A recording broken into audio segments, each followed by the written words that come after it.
Friend competition Guru coaching centre which तुहाडा स्वागत है। मैं अमनप्रीत मैम तुहाडे लई लैके आई हाँ अज पंजाब एक्साइज इंस्पैक्टर का 2018 का पेपर।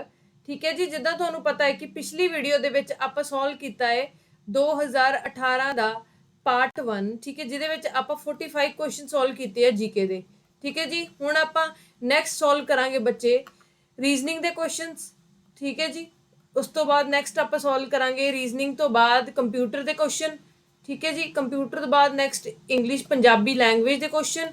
ठीक है जी, उस तो बाद इंग्लिश के क्वेश्चन, इंग्लिश के भी 15 क्वेश्चन, पंजाबी लैंग्वेज के 15 क्वेश्चन, कंप्यूटर के 10 क्वेश्चन, रीजनिंग के भी 5 क्वेश्चन ने। ठीक है जी, तो मैं तुहानूं दसदा कि मैथ्स के आए आ 10 क्वेश्चन। ठीक है जी, वो आप अलग वीडियो सॉल्व करांगे विद सोल्यूशन। ठीक है, तो हुण आप स्टार्ट करते हैं 2018 वाले पेपर का। सब तो पहला क्वेश्चन रीजनिंग का 55। The second figure in the first part of the question figure based certain relationship to the first similar one of the figure bear the same relation to the first figure of the second part। ਇਹਦਾ मतलब है कि जिद्दां मान लो जो relation पहली ते दूजी figure दे विच है, जो पैटर्न पहली ते दूजी फिगर च है, ਉਹੀ पैटर्न तीजी ते चौथी फिगर विच होना चाहिए। उस पैटर्न ਨੂੰ यूज करके बच्चों ਤੁਸੀਂ ਕੀ ਕਰਨਾ है, फाइंड आउट करना है कि चौथी फिगर की जगह की आएगा क्वेश्चन मार्क की जगह। ਹੁਣ ਤੁਸੀਂ लॉजिक फाइंड आउट करना है। लॉजिक की है कि ਹੁਣ देखो कि ਜਿਹੜਾ ਹੁਣ देखो कि की होया ਜਦੋਂ ਤੁਸੀਂ थर्ड सैकेंड फिगर ਤੇ ਗਏ कि ਜਿਹੜਾ ਆ ਨੀਚੇ ਵਾਲਾ ਇਹ ਰਿਮੂਵਡ ਸੀਗਾ ਤੇ ਜਿਹੜਾ 0 ਸੀਗਾ ਆ ਇੱਧਰ मूव हो गया बेसिकली। ਤੇ ਹੁਣ ਤੁਸੀਂ ਕੀ ਕਰਨਾ ਹੈ, ਇਹਦੇ ਵਿੱਚ ਵੀ ਜਿਹੜਾ 0 ਤੋਂ ਅਪੋਜ਼ਿਟ ਵਾਲਾ ਪਾਰਟ ਹੈ, ਠੀਕ ਹੈ ਜੀ, ਉਹ ਰਿਮੂਵਡ ਕਰਨਾ ਹੈ। ਤੇ ਅਗਲੇ ਕੁਐਸਚਨ 'ਚ ਤੁਸੀਂ 0 ਤੋਂ ਅਪੋਜ਼ਿਟ ਵਾਲਾ ਪਾਰਟ ਰਿਮੂਵ ਕਰੋ। ਹੁਣ 0 ਤੋਂ ਅਪੋਜ਼ਿਟ ਵਾਲਾ ਪਾਰਟ ਕਿਹੜਾ ਆ ਵਾਲਾ, ਤੇ ਆ ਰਿਮੂਵ ਹੋ ਜਾਏਗਾ। इट मीनस हुण आ रिमूव हो जाएगा तो आंसर की हो जाएगा अपने को आई हो जाएगा। सारा कुछ चैक करने की लोड़ नहीं है। दूजी चीज़ जे असीं गल करिए कि जिहड़ा इत्थे ये है कि लैफ्ट टू राइट मूव हो गया है। ठीक है, 0 तो इत्थों भी थल्लों भी 0 इत्थों की राइट टू लैफ्ट मूव होना चाहिए, यानी कि एक शिफ्ट मारनी चाहिए है। एक शिफ्ट मारेगा तो 0 इत्थों तो इत्थे आ जाएगी तो आंसर बी आ जाएगा। ठीक है जी, हुण अगला क्वेश्चन है 56। Find the odd one from the given alternate. कहते इन्हां चों ओड वन किहड़ा? ओड वन हुंदा अलाइक, यानी कि कुछ जो 4-3 पेयर ने वो सेम ने, तो जो एक होगा वो डिफरेंट होगा। ठीक है जी, हुण तुसीं की करना वो डिफरेंट होगा। हुण साडे कोल हैगा कि जिद्दां बाटर, बाटर का मतलब हुंदा बैटर एक सिस्टम आ, एक्सचेंज परचेज और सेल का एक सिस्टम आ जिहदे विच आपां मटीरियल टू मटीरियल एक्सचेंज करदे हां। मटीरियल टू मटीरियल एक्सचेंज करदे। फॉर एग्जाम्पल जे सानूं की चाहिदी है, जे सानूं आपां नूं कुछ भी मान लो जे आयरन चाहिदा, आयरन दे के मैं वीट देती, वीट एक्सचेंज कर ली, या वीट के वंडे च मैं आयरन एक्सचेंज कर ली, यानी कि इस पैसे का एक्सचेंज नहीं होंदा, मटीरियल्स का एक्सचेंज होंदा। ठीक है, परचेज सेल भी की है, टर्म्स रिलेटेड टू सेम ने। ठीक है जी, बट कार्टर की है, कार्टर एक डिफरेंट है ओड वन अलाइक, क्योंकि कार्टर का मतलब किया a person who transport load, a person who transport load. ठीक है, ट्रांसपोर्ट लोड फ्रॉम कार्ट। ठीक है जी, कार्ट, कार्ट तो जो ट्रांसपोर्ट करता। ठीक है, उन्होंने कार्टर कहते। हुण अगला क्वेश्चन है 57 क्वेश्चन। हाँ जी, वैन डायग्राम का क्वेश्चन है। Find the one of people who don't play any game. कहते जिहड़ा इन्हां तो कोई भी गेम नहीं खेलता। ठीक है जी, मैं तुहानूं दसदा कि इस क्वेश्चन सैट थ्योरी नाल भी कर सकते। कहते ए यूनीअन बी, ठीक है, हमेशा की हुंदा n of A plus n of B minus n of A intersection B. ठीक है जी, हुण जे असीं गल करिए तो बेसिकली ਜਿਹੜਾ ਵੀ ਆਪਣੇ ਕੋਲ ਆ ਪੋਰਸ਼ਨ ਹੁੰਦਾ ਇਹਦੇ ਵਿੱਚ ਬੱਚੇ ਆ ਇੰਟਰਸੈਕਸ਼ਨ ਹੁੰਦਾ ਬੋਥ A ਇੰਟਰਸੈਕਸ਼ਨ B। ਠੀਕ ਹੈ ਜੀ, ਆ ਹੁੰਦਾ ਓਨਲੀ A। ਠੀਕ ਹੈ ਜੀ, ਇਹ ਓਨਲੀ A। ਠੀਕ ਹੈ, ਆ ਹੁੰਦਾ ਓਨਲੀ B। ਠੀਕ ਹੈ, ਹੁਣ ਮੈਂ ਤੁਹਾਨੂੰ ਦੱਸਦਾ ਕਿ ਜਿਹੜਾ A ਯੂਨੀਅਨ B ਹੁੰਦਾ ਇਹ ਹੁੰਦਾ ਓਨਲੀ A ਓਨਲੀ B ਤੇ ਇਹਨਾਂ ਤਿੰਨਾਂ ਦਾ ਸਮ। ਠੀਕ ਹੈ ਜੀ, ਹੁਣ ਇਹਦੇ ਵਿੱਚ ਆਪਾਂ ਡਾਇਗਰਾਮ ਨੂੰ ਕਿੱਦਾਂ ਡਿਪਿਕਟ ਕਰਾਂਗੇ। ਹੁਣ ਇਹਦੇ ਚ ਉਹਨੇ ਤੁਹਾਨੂੰ ਦਿੱਤਾ ਇੱਕ ਕ੍ਰਿਕਟ ਆ, ਠੀਕ ਹੈ, ਤੇ ਇੱਕ ਟੈਨਿਸ ਆ। ਹੁਣ ਟੈਨਿਸ ਦੇ ਟੋਟਲ ਤੁਹਾਨੂੰ ਲੋਕ ਕਿੰਨੇ ਦਿੱਤੇ ਹੋਏ ਆ? ਟੋਟਲ 40। ठीक है जी, इनू रख लो। टैनिस तुहानू किन्ने दिते हुए आ? 22 प्लेयर। ठीक है जी, ओनली टैनिस नहीं, सिर्फ total tennis. Total tennis they which both वाला भी पोर्शन आंदा, ओनली वाला भी आंदा। क्रिकेट तुहानू किन्ने दिते आ? 25। बोथ किन्ने दिते? 16। ठीक है जी, आ 16 ने ते बच्चे 25 माइनस 16 किन्ना? ये आंसर ओनली 9 आ गया। टैनिस इहदे च 22 माइनस 16 करोगे तो बच्चे किन्ना आ गया? 6 टैनिस आ गया। ठीक है जी, ਹੁਣ ਉਹ ਕਹਿੰਦਾ ਹੈਗਾ ਕਿ ਹੁਣ ਉਹ ਕਹਿੰਦੇ ਕਿ ਟੋਟਲ ਦੇ ਵਿੱਚੋਂ ਨਨ ਵਾਲਾ ਪੋਰਸ਼ਨ ਜਿਹੜਾ ਹੁੰਦਾ, ਕੋਈ ਵੀ ਗੇਮ ਨਹੀਂ ਖੇਡਦਾ, ਉਹਦੇ ਵਿੱਚੋਂ ਤੁਸੀਂ ਕੀ ਕਰੋਗੇ? ਟੋਟਲ ਦੇ ਵਿੱਚੋਂ ਮਾਈਨਸ ਕਰ ਦੋਗੇ A ਯੂਨੀਅਨ B, ਯਾਨੀ ਕਿ A ਯੂਨੀਅਨ B ਕੀ ਹੋਊਗਾ? 9 + 16 + 6। ਇਹਨੂੰ ਮਾਈਨਸ ਕਰ ਦੋਗੇ, ਟੋਟਲ ਕਿੰਨਾ? 40। ਤੇ 40 ਦੇ ਵਿੱਚੋਂ ਜੇ ਤੁਸੀਂ ਕਿੰਨਾ ਮਾਈਨਸ ਕਰੋਗੇ, ਦੇਖ ਲਓ 25 6 31 ਤੇ ਆਨਸਰ ਕਿੰਨਾ ਆ ਗਿਆ ਤੁਹਾਡਾ? 9। ਠੀਕ ਹੈ, 9 ਤੁਹਾਡਾ ਆਨਸਰ ਆ ਗਿਆ। क्लीयर है। ਹੁਣ ਅੱਗੇ ਕਰ ਲਓ, evaluate the sale of the number of books by book seller in the year 2018।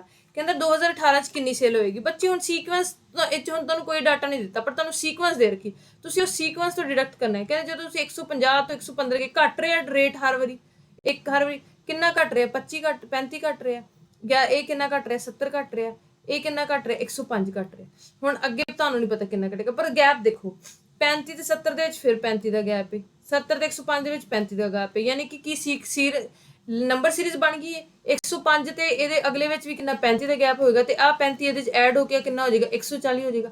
It means ਤੁਸੀਂ ਕੀ ਕਰੋਗੇ ਹੁਣ 940 ਤੇ ਇਸ ਨੰਬਰ ਦੇ ਵਿੱਚ ਵੀ ਕਿੰਨੇ ਦਾ 140 ਦਾ ਗੈਪ ਹੋਣਾ ਚਾਹੀਦਾ, ਤੇ ਕਿੰਨਾ ਆਏਗਾ ਆਨਸਰ 800। ਜਾਂ ਤੁਸੀਂ ਕੀ ਕਰੋ 940 ਚੋਂ 140 ਮਾਈਨਸ ਕਰ ਦਿਓ, ਤੁਹਾਡੇ ਕੋਲ 800 ਆਨਸਰ ਆ ਜਾਏਗਾ, ਤੇ ਡੀ ਆਪਸ਼ਨ ਇਹਦਾ ਸਹੀ ਆਨਸਰ ਹੈ। ਠੀਕ ਹੈ ਜੀ। ਅੱਗੇ ਆਂਦਾ ਕੁਐਸਚਨ ਨੰਬਰ 59। ਠੀਕ ਹੈ ਜੀ 59। ਹਾਂ, in the following question choose the correct mirror image. ਹੁਣ ਮਿਰਰ ਇਮੇਜ ਦਾ ਕੀ ਕਨਸੈਪਟ ਹੈ। ਮਿਰਰ ਇਮੇਜ ਇਹ ਕਹਿੰਦੀ ਹੈ ਕਿ ਜਿਹੜੀ ਵੀ ਚੀਜ਼ ਤੁਹਾਡੀ ਲੈਫਟ ਹੈ ਉਹ ਰਾਈਟ ਹੋ ਜੂਗੀ। ਕਹਿੰਦੇ ਜੇ ਤੁਸੀਂ ਕਿਸੇ ਚੀਜ਼ ਨੂੰ ਮਿਰਰ ਦੇ ਸਾਹਮਣੇ ਰੱਖੋਗੇ, ਜਿਹੜਾ ਲੈਫਟ ਹੈ ਰਾਈਟ ਹੋ ਜੂਗਾ, ਜਿਹੜਾ ਰਾਈਟ ਹੈ ਉਹ ਲੈਫਟ ਹੋ ਜੂਗਾ। ਫੋਰ ਐਗਜ਼ਾਮਪਲ ਮੰਨ ਲਓ ਮੈਂ ਐਫ ਲਿਖਿਆ, ਐਫ ਨੂੰ ਦੀ ਮਿਰਰ ਇਮੇਜ ਕੀ ਹੋ ਜਾਏਗੀ ਬੱਚੇ, ਜਿਹੜਾ ਲੈਫਟ ਵਾਲਾ ਪੋਰਸ਼ਨ ਹੈ ਉਹ ਰਾਈਟ 'ਚ ਬਣਾ ਦਿਓ, ਤੇ ਜਿਹੜਾ ਰਾਈਟ ਵਾਲਾ ਪੋਰਸ਼ਨ ਹੈ ਉਹ ਲੈਫਟ 'ਚ ਲਿਖ ਦਿਓ। ਟੋਪ ਤੇ ਬੋਟਮ ਚੇਂਜ ਨਹੀਂ ਹੋਏਗਾ, ਟੋਪ ਤੇ ਬੋਟਮ ਚੇਂਜ ਨਹੀਂ ਹੁੰਦਾ ਕਿਹਦੇ 'ਚ, ਮਿਰਰ ਇਮੇਜ ਦੇ ਵਿੱਚ। ਠੀਕ ਹੈ ਜੀ। ਹੁਣ ਦੇਖੋ, ਹੁਣ ਇਹਦੀ ਮਿਰਰ ਇਮੇਜ ਕੀ ਹੈ ਬੱਚੇ, ਤੁਹਾਨੂੰ ਪਤਾ ਹੈ ਕਿ ਜਿਹੜਾ ਟ੍ਰਾਇੰਗਲ ਵਾਲਾ ਪਾਰਟ ਹੈ ਲੈਫਟ 'ਚ, ਤੇ ਹੁਣ ਇਹ ਰਾਈਟ 'ਚ ਹੋਣਾ ਚਾਹੀਦਾ। ਦੇਖੋ ਇਹ ਰਾਈਟ 'ਚ ਹੈਗਾ ਤੇ ਕੈਂਸਲ ਹੋ ਗਿਆ ਆਪਸ਼ਨ, ਇਹ ਰਾਈਟ 'ਚ ਹੈਗਾ ਨਹੀਂ, ਖਤਮ, ਇਹ ਹੈਗਾ ਖਤਮ। ਆਨਸਰ ਕਿਹੜਾ ਆਹੀ ਆ ਗਿਆ, ਸਾਰਾ ਚੈੱਕ ਕਰਨ ਦੀ ਲੋੜ ਨਹੀਂ ਹੁੰਦੀ। ਠੀਕ ਹੈ। ਦੂਜੀ ਤਰਫ ਤੁਹਾਨੂੰ ਪਤਾ ਇਹ ਕਿੱਥੇ ਰਾਈਟ 'ਚ, ਇਹ ਲੈਫਟ 'ਚ ਆ ਗਿਆ, ਇਹ ਕਿੱਥੇ ਹੈਗੀ ਲੈਫਟ 'ਚ, ਤੇ ਆ ਰਾਈਟ 'ਚ ਆ ਗਿਆ। ਠੀਕ ਹੈ। Question number 60। ਹਾਂਜੀ, ਰੋਂਗ ਸੀਰੀਜ਼ ਲੱਭਣੀ ਹੈ, ਨੰਬਰ ਸੀਰੀਜ਼ ਦਾ ਕੁਐਸਚਨ ਹੈ, ਰੋਂਗ ਸੀਰੀਜ਼। ਹੁਣ ਇਹ ਕੁਐਸਚਨ ਨੂੰ ਦੇਖੋ, ਦੋ ਤਰੀਕੇ ਨਾਲ ਤੁਸੀਂ ਸਮਝ ਸਕਦੇ ਹੋ ਕੁਐਸਚਨ ਬੱਚੇ। ਅਲਟਰਨੇਟ ਸੀਰੀਜ਼ ਹੁੰਦੀ ਹੈ ਇੱਕ ਛੱਡ ਕੇ, ਅਲਟਰਨੇਟ ਸੀਰੀਜ਼। ਠੀਕ ਹੈ। ਜਾਂ ਤੁਸੀਂ ਇਦਾਂ ਵੀ ਦੇਖ ਸਕਦੇ ਹੋ ਕੁਐਸਚਨ ਨੂੰ। ਠੀਕ ਹੈ। ਜਾਂ ਫਿਰ ਸਿੰਪਲ ਦੇਖ ਲਓ ਤੁਸੀਂ, 125 ਤੋਂ 126 ਗਏ ਤਾਂ ਬੱਚੇ ਕਿੰਨੇ ਦਾ ਗੈਪ ਸੀਗਾ +1, 126 ਤੋਂ 124 ਗਏ ਤੇ ਕਿੰਨਾ -2, ਫਿਰ 124 ਤੋਂ 127 ਗਏ ਤੇ ਕਿੰਨਾ ਹੋ ਗਿਆ +3, 27 ਤੋਂ 23 ਗਏ ਤੇ -4। ਹੁਣ ਅੱਗੇ ਕੀ ਹੈ ਪਲੱਸ ਮਾਈਨਸ ਤੇ ਇੱਥੇ ਕੀ ਆਏਗਾ ਪਲੱਸ ਆਏਗਾ। ਹੁਣ 1 2 3 4 ਇੱਥੇ ਕੀ 5 ਆਏਗਾ, ਤੇ 123 + 5 ਕਿੰਨਾ 128 ਹੁੰਦਾ ਹੈ, ਨਾ ਕਿ 129 ਹੁੰਦਾ। ਤੇ ਸਹੀ ਰੋਂਗ ਨੰਬਰ ਕਿਹੜਾ ਹੋ ਗਿਆ 129 ਹੋ ਗਿਆ ਤੁਹਾਡਾ। ਠੀਕ ਹੈ ਜੀ। ਹੁਣ ਅੱਗੇ ਕੁਐਸਚਨ ਕਰਦੇ 61। ਹੁਣ ਇਹ ਸੀਗੇ ਰੀਜ਼ਨਿੰਗ ਦੇ ਕੁਐਸਚਨ। 61 ਤੋਂ ਤੁਹਾਨੂੰ 61 ਤੋਂ 70 ਤੱਕ ਬੱਚੇ ਹੈਗੇ ਆ ਕੰਪਿਊਟਰ ਦੇ ਕੁਐਸਚਨ। ਠੀਕ ਹੈ ਜੀ, ਕੰਪਿਊਟਰ ਕੁਐਸਚਨਸ। ਠੀਕ ਹੈ। ਉਸ ਤੋਂ ਬਾਅਦ ਤੁਹਾਨੂੰ ਮੈਂ ਦੱਸ ਦਊਂ, ਉਸ ਤੋਂ ਬਾਅਦ ਹੈਗੇ ਆ 70 ਤੋਂ ਆਪਾਂ ਕਰਾਂਗੇ 85 ਪੰਜਾਬੀ ਦੇ ਕੁਐਸਚਨਸ। ਠੀਕ ਹੈ। ਪੰਜਾਬੀ ਤੋਂ ਬਾਅਦ ਆਪਾਂ ਕਰਾਂਗੇ 85 ਤੋਂ 100 ਆਪਾਂ ਕਿਹਦੇ ਕਰਾਂਗੇ ਕੁਐਸਚਨ, ਇੰਗਲਿਸ਼ ਦੇ ਕੁਐਸਚਨ। ਠੀਕ ਹੈ ਜੀ ਬੱਚਿਓ। ਹੁਣ for creating a document you use dash command at 5 million MS. ਕਹਿੰਦੇ ਐਮਐਸ ਵਰਡ 'ਚ ਜੇ ਨਵੀਂ ਫਾਈਲ ਕ੍ਰੀਏਟ ਕਰਨੀ ਤਾਂ ਆਪਾਂ ਕੀ ਕਰਾਂਗੇ, new folder, new command use ਕਰਾਂਗੇ। ਠੀਕ ਹੈ ਜੀ। ਇਹਦਾ ਸਹੀ ਆਨਸਰ ਹੈ ਨਿਊ। ਉਹ ਕਹਿੰਦਾ directory within a directory is called ਆ। ਕਹਿੰਦਾ directory within a directory is called. ਕਹਿੰਦੇ ਡਾਇਰੈਕਟਰੀ ਦੇ ਵਿੱਚ ਡਾਇਰੈਕਟਰੀ ਨੂੰ ਕੀ ਕਹਿੰਦੇ, ਮੰਨ ਲਓ ਕੋਈ ਡਾਇਰੈਕਟਰੀ ਉਹਦੇ ਵਿੱਚ ਜੇ ਡਾਇਰੈਕਟਰੀ ਉਹਨੂੰ ਕੀ ਕਹਿੰਦੇ, ਉਹਦਾ ਸਬ ਪਾਰਟ ਕਹਿੰਦੇ ਆ। ਇਸ ਕਰਕੇ ਉਹਦਾ ਸਹੀ ਆਨਸਰ ਹੋ ਜਾਏਗਾ ਸਬ ਡਾਇਰੈਕਟਰੀ, ਨਾ ਕਿ ਪਾਰਟ, ਨਾ ਜੂਨੀਅਰ ਤੇ ਨਾ ਮਿਨੀ ਡਾਇਰੈਕਟਰੀ। ਠੀਕ ਹੈ ਜੀ। ਇਹ ਕੋਈ ਵਰਡਸ ਹੀ ਨਹੀਂ ਹੁੰਦੇ, ਕੀ ਵਰਡਸ ਨਹੀਂ ਹੁੰਦੇ ਡਾਇਰੈਕਟਰੀ ਦੇ ਵਿੱਚ। ਠੀਕ ਹੈ ਜੀ। ਉਸ ਤੋਂ ਬਾਅਦ ਕਹਿੰਦਾ 61 3 ਕੁਐਸਚਨ। ਕਹਿੰਦਾ deleted data remain in the disk until. ਕੋਈ ਵੀ ਡਾਟਾ ਹੈ ਡਿਸਕ 'ਚ ਉਦੋਂ ਤੱਕ ਡਿਲੀਟਡ ਡਾਟਾ ਰਹਿੰਦਾ ਜਿੰਨ ਚਿਰ ਉਹ ਓਵਰ ਰਿਟਨ ਨਹੀਂ ਹੁੰਦਾ ਜਾਂ ਫਿਰ ਰਿਪਲੇਸਡ ਨਹੀਂ ਹੁੰਦਾ। ਠੀਕ ਹੈ ਜੀ। Data until the data is over written. ਠੀਕ ਹੈ ਜੀ। ਜਿਹੜਾ ਡਿਲੀਟਡ ਡਾਟਾ ਮੈਂ ਤੁਹਾਨੂੰ ਦੱਸ ਦਊਂ ਕਿਹਦੇ 'ਚ ਸੇਵ ਹੁੰਦਾ, ਹਮੇਸ਼ਾ ਤੁਹਾਨੂੰ ਯਾਦ ਰੱਖਿਓ, ਉਹ ਰਿਸਾਈਕਲ ਬਿਨ 'ਚ ਚਲਾ ਜਾਂਦਾ। ਰਿਸਾਈਕਲ ਬਿਨ 'ਚ ਜਾ ਕੇ ਤੁਹਾਨੂੰ ਉਹ ਕੁਝ ਟਾਈਮ ਬਾਅਦ ਜਾਂ ਤੁਹਾਨੂੰ ਆਪ ਨੂੰ ਡਿਲੀਟ ਕਰਨਾ ਪੈਂਦਾ ਪਰਮਾਨੈਂਟਲੀ। ਹੁਣ ਕੁਐਸਚਨ ਨੰਬਰ 64 ਦੇਖੋ, ਕਹਿੰਦੇ which of the following group consist of only input device. ਕਹਿੰਦੇ ਇਹਨਾਂ 'ਚੋਂ ਸਿਰਫ ਕਿਹੜੀਆਂ ਇਨਪੁਟ ਡਿਵਾਈਸਿਸ ਹੀ ਆ। ਮੈਂ ਤੁਹਾਨੂੰ ਦੱਸਦਾ ਕਿ ਆਊਟਪੁੱਟ ਡਿਵਾਈਸਿਸ ਹੈ ਨਾ ਜਿਹੜੇ ਐਕਸਟਰਨਲੀ ਕਨੈਕਟ ਹੁੰਦੀਆਂ। ਠੀਕ ਹੈ। ਇਨਪੁਟ ਡਿਵਾਈਸਿਸ ਜਿਹੜੇ ਕੰਪਿਊਟਰ ਆਪਰੇਟਡ ਹੁੰਦੀਆਂ। ਠੀਕ ਹੈ ਜੀ। ਹੁਣ ਮੈਂ ਤੁਹਾਨੂੰ ਦੱਸਦੀ ਜਿਹੜਾ ਮੋਨੀਟਰ ਹੈ, ਪ੍ਰਿੰਟਰ ਹੈ, ਇਹ ਦੋਵੇਂ ਕੀ ਨੇ ਇਨਪੁਟ ਆਊਟਪੁੱਟ ਡਿਵਾਈਸਿਸ ਨੇ। ਆ ਵੀ ਤੇ ਆ ਵੀ ਮਾਊਸ ਤੇ ਕੀਬੋਰਡ ਇਨਪੁਟ ਡਿਵਾਈਸਿਸ ਨੇ। ਠੀਕ ਹੈ। ਉਸ ਤੋਂ ਬਾਅਦ ਹੁਣ ਅੱਗੇ ਦੇਖੀਏ ਜਿਹੜਾ ਮਾਊਸ ਕੀਬੋਰਡ ਤੇ ਸਕੈਨਰ ਹੈ। ਠੀਕ ਹੈ ਜੀ। ਇਹ ਵੀ ਕੀ ਨੇ, ਇਹ ਕੀ ਨੇ, ਇਹ ਇਨਪੁਟ ਡਿਵਾਈਸਿਸ ਨੇ। ਠੀਕ ਹੈ। ਕਿਉਂਕਿ ਇਹਨਾਂ ਦੇ ਕੀਵਰਡਸ ਅੰਦਰ ਯੂਜ਼ ਹੁੰਦੇ ਆ, ਐਕਸਟਰਨਲੀ ਨਹੀਂ ਇਹ ਸਿਰਫ ਯੂਜ਼ ਹੁੰਦੇ, ਸੌਫਟਵੇਅਰ ਲਈ ਵੀ ਯੂਜ਼ ਕਰਦੇ ਆਪਾਂ ਇਹਨਾਂ ਨੂੰ। ਠੀਕ ਹੈ। ਇੰਟਰਨਲੀ ਵੀ, ਤਾਂ ਕਰਕੇ ਸਹੀ ਆਨਸਰ ਆ ਜਾਏਗਾ ਡੀ ਪਲੋਟਰ। ਹੁਣ ਤੁਸੀਂ ਕਹਿੰਦਾ ਮੈਮ ਪਲੋਟਰ, ਬੱਚੇ ਪਲੋਟਰ ਵੀ ਇੱਕ ਹਾਰਡਵੇਅਰ ਡਿਵਾਈਸ ਹੁੰਦੀ ਆ। ਠੀਕ ਹੈ। ਹਾਰਡਵੇਅਰ ਜਿਹੜੀ ਯੂਜ਼ ਕਰਦੇ ਆ ਆਪਾਂ ਵੈਕਟਰ ਗ੍ਰਾਫਿਕਸ ਪ੍ਰੈਜ਼ੈਂਟ ਕਰਨ ਲਈ, ਵੈਕਟਰ ਗ੍ਰਾਫਿਕਸ ਨੂੰ ਰਿਪਰੈਜ਼ੈਂਟ ਕਰਨ ਲਈ, ਜਸਟ ਲਾਈਕ ਪ੍ਰਿੰਟਰ। ਠੀਕ ਹੈ। ਵੈਕਟਰ ਗ੍ਰਾਫਿਕਸ ਨੂੰ ਬਣਾਉਣਾ ਸੀ, ਇਸ ਕਰਕੇ ਪਲੋਟਰ ਵੀ ਇੱਕ ਆਊਟਪੁੱਟ ਡਿਵਾਈਸ ਆ। ਡੀ ਆਨਸਰ ਆ ਜਾਊਗਾ। ਹੁਣ ਕੁਐਸਚਨ ਲਿਖਿਆ name a user assign to a document is called. The name a user assigned to a document is called। ਕਹਿੰਦੇ ਕੋਈ ਕਿਸੇ ਯੂਜ਼ਰ ਨੂੰ ਜੇ ਕੋਈ ਵੀ ਨੇਮ ਦੇਣਾ ਹੈ ਕਿਸੇ ਡਾਕੂਮੈਂਟ ਨੂੰ ਯੂਜ਼ਰ ਨੇਮ ਦੇਣਾ ਤਾਂ ਉਹ ਕੀ ਹੁੰਦਾ ਉਹਨੂੰ ਕਹਿੰਦੇ ਦੈਟਸ ਕਾਲਡ ਅ ਫਾਈਲ ਨੇਮ। ਠੀਕ ਹੈ ਜੀ, ਵੈਰੀ ਸਿੰਪਲ, ਬਹੁਤ ਸਿੰਪਲ ਕੁਐਸਚਨ ਸੀ ਕੰਪਿਊਟਰ ਦੇ, ਪਰ ਇਸ ਵਾਰੀ ਤੁਸੀਂ ਥੋੜਾ ਧਿਆਨ ਰੱਖਣਾ ਕਿ ਇੰਨੇ ਜ਼ਿਆਦਾ ਸਿੰਪਲ ਕੁਐਸਚਨ ਤਾਂ ਨਹੀਂ ਆਣਗੇ, ਪਰ ਫਿਰ ਵੀ ਤੁਸੀਂ ਆਪਣੀ ਵਧੀਆ ਤਿਆਰੀ ਕਰਨੀ ਹੈ ਕੰਪਿਊਟਰ ਦੀ। ਠੀਕ ਹੈ ਜੀ, ਉਸ ਤੋਂ ਬਾਅਦ the function of CPU is two, ਕਹਿੰਦੇ CPU ਦਾ ਕੀ ਫੰਕਸ਼ਨ ਹੈ। ਹਾਂ, CPU ਦਾ basically CPU consist of but ਦੋ ਚੀਜ਼ਾਂ ਹੁੰਦੀਆਂ, ਇੱਕ ਅਰਥਮੈਟਿਕਲ ਲੌਜੀਕਲ ਯੂਨਿਟ ਹੁੰਦਾ, ਇੱਕ ਮੈਮਰੀ ਯੂਨਿਟ ਹੁੰਦਾ। ਬੇਸਿਕਲੀ ਤੁਹਾਨੂੰ ਮੈਂ ਦੱਸਦਾ ਕਿ ਅਰਥਮੈਟਿਕਲ ਲੌਜੀਕਲ ਮੈਮਰੀ ਯੂਨਿਟ ਤੇ ਅਰਥਮੈਟਿਕ ਕੀ ਕਰਦੇ, ਇਹ ਡਾਟਾ ਨੂੰ ਰੀਡ ਕਰਦੇ ਆ, ਸਮਝਦੇ ਆ ਤੇ ਉਹਨੂੰ ਪ੍ਰੋਸੈਸ ਕਰਦੇ ਆ, ਤੇ CPU ਦਾ ਵੀ ਮੇਨ ਕੰਮ ਆਹੀ ਹੁੰਦਾ, read, interpret, process the information and instruction set. ਠੀਕ ਹੈ ਜੀ, ALU ਦਿੰਦਾ ਇੰਸਟਰਕਸ਼ਨਸ। ਕੁਐਸਚਨ ਨੰਬਰ ਹੈਗਾ 67, ਕਹਿੰਦਾ to move to the beginning of a line of text press the dash key in MS word. ਮੰਨ ਲਓ ਤੁਸੀਂ ਉਹ ਕਹਿੰਦੇ ਕਿ ਮੰਨ ਲਓ ਕਿ ਬਹੁਤ ਸਾਰੀਆਂ ਲਾਈਨਸ ਲਿਖੀਆਂ, ਬਹੁਤ ਸਾਰੇ ਪੇजेस 'ਚ ਜਾ ਰਹੇ ਹੋ ਤੁਸੀਂ, ਪਰ ਉਹ ਕਹਿੰਦੇ ਜੇ ਸਟਾਰਟਿੰਗ 'ਚ ਜਾਣਾ ਹੈ, ਬਿਲਕੁਲ ਬਿਗਨਿੰਗ ਆਫ ਲਾਈਨ ਦੇ ਪਹਿਲੇ ਟੈਕਸਟ 'ਚ ਜਾਣਾ ਹੈ। ਠੀਕ ਹੈ, ਜਿਵੇਂ ਤੁਸੀਂ ਮੰਨ ਲਓ ਤੁਸੀਂ 10 ਪੇਜ ਲਿਖਤੇ, ਤੁਸੀਂ ਫਸਟ ਪੇਜ ਤੇ ਵਾਪਸ ਫਸਟ ਸਟਾਰਟਿੰਗ ਪੁਆਇੰਟ ਤੇ ਜਾਣਾ ਹੈ। ਠੀਕ ਹੈ, ਤੁਹਾਨੂੰ ਕਿਹੜਾ ਬਟਨ ਪ੍ਰੈਸ ਕਰਨਾ ਪੜੇਗਾ ਬੱਚੇ, you need to press home key. ਕਿਹੜੀ ਕੀ ਪ੍ਰੈਸ ਕਰਨੀ ਪਏਗੀ ਤੁਹਾਨੂੰ, ਹੋਮ ਕੀ ਸਹੀ ਆਨਸਰ ਹੈ ਇਹਦਾ। ਚਲੋ ਨੈਕਸਟ ਕੁਐਸਚਨ ਕਰਦੇ, which of the following is not a hardware of a computer. ਕਹਿੰਦੇ ਕੰਪਿਊਟਰ ਹਾਰਡਵੇਅਰ ਕਿਹੜਾ ਨਹੀਂ, ਮੈਂ ਤੁਹਾਨੂੰ ਦੱਸਦਾ ਬੱਚੇ, ਮੋਨੀਟਰ, ਕੀਬੋਰਡ, CPU ਸਾਰੇ ਹਾਰਡਵੇਅਰ ਨੇ, window is not a hardware, it's a software part of computer. Operating system ਆ ਇੱਕ। ਠੀਕ ਹੈ ਜੀ, ਕੀ ਹੈ ਆਪਰੇਟਿੰਗ ਸਿਸਟਮ, ਕਲੀਅਰ ਹੈ। ਚਲੋ ਨੈਕਸਟ ਕਰਦੇ ਹਾਂ ਕੁਐਸਚਨ ਗੱਲ 69 ਦੀ, a websites main page is called. ਕਿਸੇ ਵੀ ਵੈਬਸਾਈਟ ਦੇ ਮੇਨ ਪੇਜ ਨੂੰ ਕੀ ਕਹਿੰਦੇ ਆ, ਹੋਮ ਪੇਜ ਕਹਿੰਦੇ ਆ ਬੱਚੇ। ਬਰਾਊਜ਼ਰ, ਸਰਚ ਪੇਜ, ਬੁੱਕਮਾਰਕਸ ਇਹਦੇ ਕੀਵਰਡਸ ਨੇ ਕੁਝ। ਠੀਕ ਹੈ, ਮੇਨ ਪੇਜ ਨੂੰ ਹਮੇਸ਼ਾ ਹੋਮਵਰਡਸ ਕਿਹਾ ਜਾਂਦਾ ਹੈ, ਇਹ ਵੀ ਸਾਰੇ ਵੈਬਸਾਈਟ ਦੇ ਹੀ ਪੇਜ ਉਹ ਨੇ ਕੀਵਰਡਸ। ਕੁਐਸਚਨ ਨੰਬਰ 70, ਵਿਚ among the following is not, ਕਹਿੰਦੇ ਵਿਚ among the following is not the web browser. ਕਹਿੰਦਾ ਨਾ ਵੈਬ ਬਰਾਊਜ਼ਰ ਕਿਹੜਾ, ਵੈਬ ਬਰਾਊਜ਼ ਕਰਨ ਲਈ ਕਿਹੜਾ ਕਿਹੜਾ ਬੱਚੇ, ਓਪੇਰਾ ਵੀ ਇੱਕ ਵੈਬ ਬਰਾਊਜ਼ਰ ਹੈ, ਨੈਟਸਕੇਪ ਵੀ ਤੇ ਮੋਜ਼ੀਲਾ ਵੀ, ਪਰ ਜਿਹੜਾ ਗੂਗਲ ਹੈ ਉਹ ਵੈਬ ਬਰਾਊਜ਼ਰ ਨਹੀਂ ਹੈ, ਇਟਸ ਅ ਵੈਬ ਇੰਜਨ। ਠੀਕ ਹੈ, ਵੈਬ ਸਰਚ ਇੰਜਨ। ਠੀਕ ਹੈ ਜੀ, ਇੱਥੇ ਚੀਜ਼ਾਂ ਨੂੰ ਆਪਾਂ ਸਰਚ ਕਰਦੇ, ਨਾ ਕਿ ਇਹ ਕੋਈ ਬਰਾਊਜ਼ਰ ਹੈ। ਠੀਕ ਹੈ, ਚਲੋ ਨੈਕਸਟ ਕਰਦੇ, ਕ੍ਰੋਮ ਇਜ਼ ਅ ਬਰਾਊਜ਼ਰ, ਤੁਹਾਨੂੰ ਮੈਂ ਦੱਸਦਾ web Chrome is a web browser. ਠੀਕ ਹੈ, ਕੁਐਸਚਨ ਨੰਬਰ 71, ਹੁਣ ਆਗੇ ਬੱਚੇ 71 ਤੋਂ 85 ਤੱਕ ਪੰਜਾਬੀ ਦੇ ਕੁਐਸਚਨ। ਪੰਜਾਬੀ ਵੀ ਵਧੀਆ ਦਿੱਤੀ ਹੋਈ ਸੀ, ਤੁਹਾਨੂੰ ਪੰਜਾਬੀ ਦੇ ਕੁਐਸਚਨ ਨੂੰ ਵੀ ਧਿਆਨ ਨਾਲ ਸਮਝਣਾ ਹੈ। ਠੀਕ ਹੈ ਜੀ,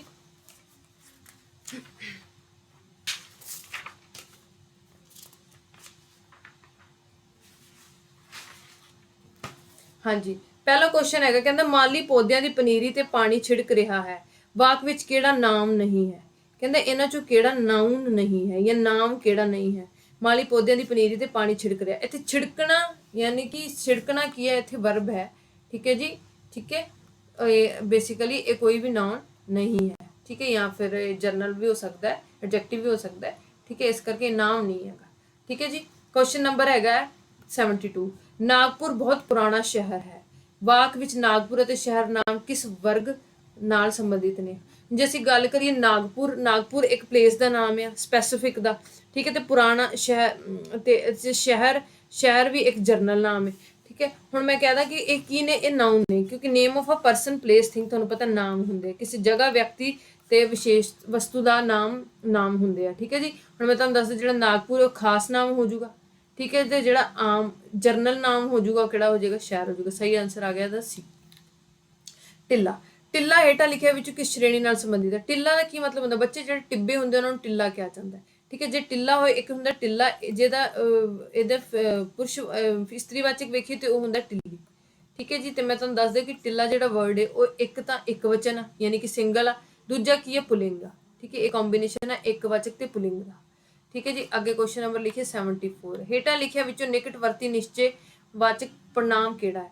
ਕਹਿੰਦੇ ਨਿਸ਼ਚੈ ਵਾਚਕ ਪੜਨਾਮ ਕਿਹੜਾ ਹੁੰਦਾ, ਮੈਂ ਤੁਹਾਨੂੰ ਦੱਸਦਾ ਕਿ ਬੱਚੇ ਨਿਸ਼ਚੈ ਵਾਚਕ ਪੜਨਾਮ ਹੁੰਦਾ ਹੈ ਡੈਮੋਨਸਟ੍ਰੇਟਿਵ ਪ੍ਰੋਨਾਊਨ। ਤੁਹਾਨੂੰ ਹੁਣ ਕਈ ਜਿਹੜੇ ਇੰਗਲਿਸ਼ ਉਹਨਾਂ ਨੂੰ ਸਮਝਦੇ, ਡੈਮੋਨਸਟ੍ਰੇਟਿਵ ਪ੍ਰੋਨਾਊਨ ਹੁੰਦੇ ਜਿਹੜੇ ਕਿਸੇ ਜਗ੍ਹਾ ਦੇ ਟਾਈਮ, ਜਗ੍ਹਾ ਨੂੰ ਦੱਸਦੇ ਹੋਣ, ਬੇਸਿਕਲੀ ਜਗ੍ਹਾ ਨੂੰ ਦੱਸਦੇ ਹੋਣ, ਜਿਵੇਂ ਆਪਾਂ ਕਹਿੰਦੇ ਇੱਥੇ, ਉੱਥੇ, ਉੱਧਰ, ਇੱਧਰ, ਇਹ ਸਾਰੇ ਕੀ ਨੇ, ਨਿਸ਼ਚੈਵਾਚਕ ਪੜਨਾਮ ਨੇ। ਹੁਣ ਉਹਨਾਂ ਨੇ ਇੱਥੇ ਕੀ ਕਿਹਾ, ਕਹਿੰਦਾ ਇੱਕ ਨੇੜੇ ਦੇ ਵੀ ਹੁੰਦੇ, ਕੁਝ ਦੂਰ ਦੇ ਵੀ ਹੁੰਦੇ, ਤੇ ਇੱਥੇ ਉਹਨੇ ਪੁੱਛਿਆ ਨਿਕਟਵਰਤੀ, ਯਾਨੀ ਕਿ ਨੇੜੇ। ਹੁਣ ਮੈਂ ਤੁਹਾਨੂੰ ਦੱਸਦਾ ਕਿ ਆਹਾ, ਉਹ ਇਹ ਸਾਰੇ ਕੀ ਨੇ, ਨਿਸ਼ਚੈਵਾਚਕ ਪੜਨਾਮ ਨੇ, ਪਰ ਨੇੜੇ ਵਾਲਾ ਕਿਹੜਾ ਆ, ਆਹਾ।